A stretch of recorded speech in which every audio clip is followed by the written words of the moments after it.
When you executive produce a movie, are you putting in your own funds? Well, when you executive produce a movie for a network and you're on the hook for deficit, it's all your own funds. So if it's a $2.7 million movie and you've gotten money from Lifetime and money from an international distributor, let's say Sony, and you're shooting in Winnipeg, so you have a 25% tax rebate, all of that doesn't get paid when you shoot. It gets paid in draws along the way.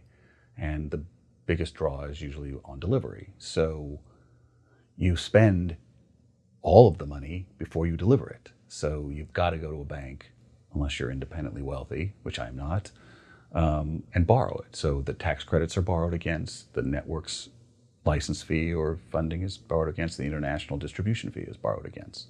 So in some ways, it's all of your money. And then, of course, if it's a $2.7 million movie and you end up spending $2.8 million movie, that's your money. There's nobody to go back to and say, I need more.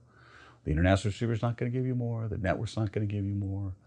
And obviously the tax credit people are not going to give you more. So so you got to make sure you spend 2.7. And maybe if you can spend 2.65 and not affect the outcome of the movie, you can put in a little extra money in your pocket. But generally, yes, it's all your money or the bank's money. What is gap insurance? Gap insurance is for independent features where there's a gap between how much money you've raised and how much you need. And an insurance company will cover that on the idea that there's money going to be coming in once it gets released. See, in the feature business, you have upside. The television movie business, we don't get to share in the advertising. So once I deliver a movie, there's no more profit for me. So I have to make it on the television movie itself before I deliver. There's no net profits. There's no gross profits. There's no box office, right? So it's not even pay-per-view. So there's nobody sending me a check after I've delivered my television movie to Lifetime or Hallmark or CBS, NBC, ABC, Fox. In the feature business, there's box office, there's pay-per-view, there's streaming, there's all these sales that can get made that can generate more income. So the gap insurance is looking at all those revenue streams and saying, okay, is this a good bet? If it's a good bet, you pay for an insurance policy and we'll give you the money and then we'll recoup it from you, but you're going to get it from all those other revenue streams. How do you talk to someone into giving you money for a movie? You got to be a really good storyteller. I think pitching has got to be your best skill if you're asking somebody for money, because they're not investing in the movie, they're investing in you. They're counting on you to deliver that story you just told them, but they're really counting on you. They're hoping that your experience and your talent is what's going to get it across the finish line and make them money. So if I'm pitching a network, they're counting on me to deliver that movie that I just pitched them, not to hand it off to someone. And they count on my experience and my background to be what's going to get them the movie that they want.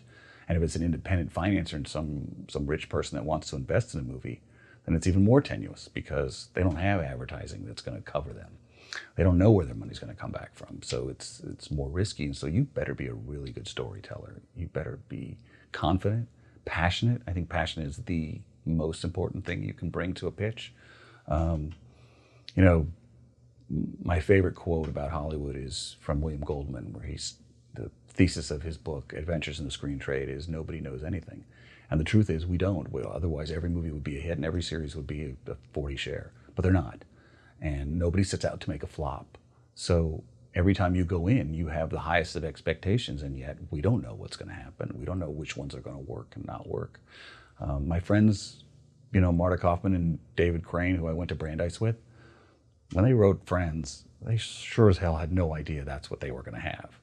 And I have friends that, on the other side of that coin, who do things that everybody says is going to be a hit. And then I remember when I worked at Cooper Peters, we had a movie with Dennis Quaid, who was a big star, and Martin Short, who was an even bigger star. And it was the highest testing. At that moment, it was produced by Steven Spielberg and Cooper Peters, so they had these two powerhouse producers.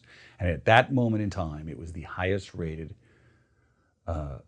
highest testing comedy in Warner Brothers history. And there was a movie called Inner Space, and it was a massive flop. And nobody predicted that. So that's the truth. Nobody knows anything. So if you're not passionate about it, if you don't bring to that meeting where you're asking somebody for money incredible passion and desire and enthusiasm to try and get them to overcome those fears that nobody knows anything, then the chances they're going to buy it are pretty slim. Or I think about the Blair Witch Project. Yeah, that list is endless. But I mean, especially, I mean, a Yeah. found footage movie that Yeah.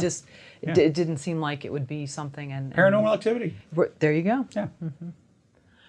South Park was a Christmas greeting card that got sent around, and Comedy Central saw it. So, I mean, you really don't know. Nobody knows anything. Nobody put those shows on and went, "Oh, that's going to be a hit," or "That's going to be a flop." So, from the passionate storytelling point of view, is that something you saw with Peter Goober? I mean, did he? Both Peter and John were two of the best people at pitching I ever saw. I learned at the feet of the masters. But even my mentor Tom Tannenbaum, who taught me the business before I met Peter and John, was extraordinary at pitching. I learned it at the feet of the masters. They were extraordinary. And when there was 3 networks, and those were the only places you could go to sell something, you better be good at pitching, because there was no other place to go. Once they said no, you heard 3 no's, you were done. Now, you could be here until the cows come home and still not have pitched every network that can buy. So, it's a luxury now. You can just keep going and going and going with an idea. But when I started, you had 3 places to go. And if they said no, you were done. Can you pass on some knowledge from what you've learned from your mentors at the feet of the masters, as you say?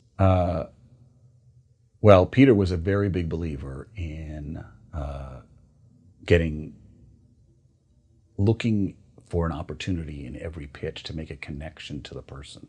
Peter was extraordinary at coming in, scanning the room, spotting a photo or a award or something, and having a personal connection to it, so he could make a personal connection to the person buying, and he would immediately connect to them, even if he had never met them.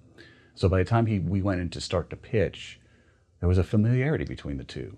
Oh, our kids went to school together, or oh, you're a fan of the New York Giants, or oh, you grew up in Brookline, I grew up in Newton. These are the things that he was extraordinary at. He also could read a room, and that's the other thing people don't do well anymore. He was extraordinary at that. He could feel like he believed, and as do I, and I teach in my class, there's the lean forward and lean back theory, which is if the person you're selling to leans forward, they're interested, they're hooked. They start to lean back, you're losing them. And so don't keep pitching when they're starting to lean back. Wrap it up, or go jump to something that's going to get them to lean forward again. But read the room, watch what's going on, see what they're reacting to.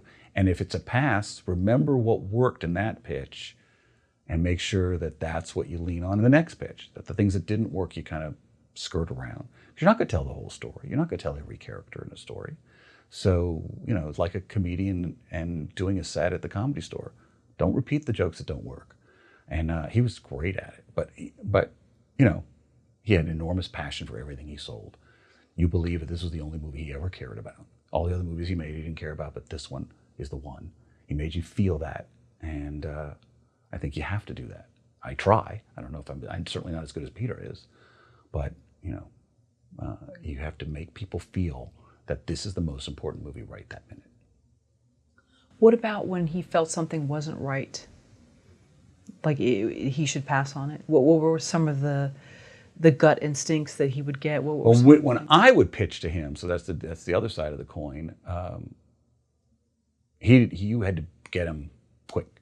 He had a very limited attention span. So he better respond to it fast. So you better get out whatever it is, the hook, the concept. It's where I learned the importance of concept, because I think concept is the most important thing in a pitch. Concept first, then characters, then plot. Plot being the least important thing. And so I learned how to get the sort of essence of what I was pitching to him out fast with a bit of a hook and some like an action verb, something that would get him excited right off the bat. I wouldn't wait. There's no benefit in a slow start on a pitch. There's no reeling them in quietly. So that was Peter, and I learned that from him.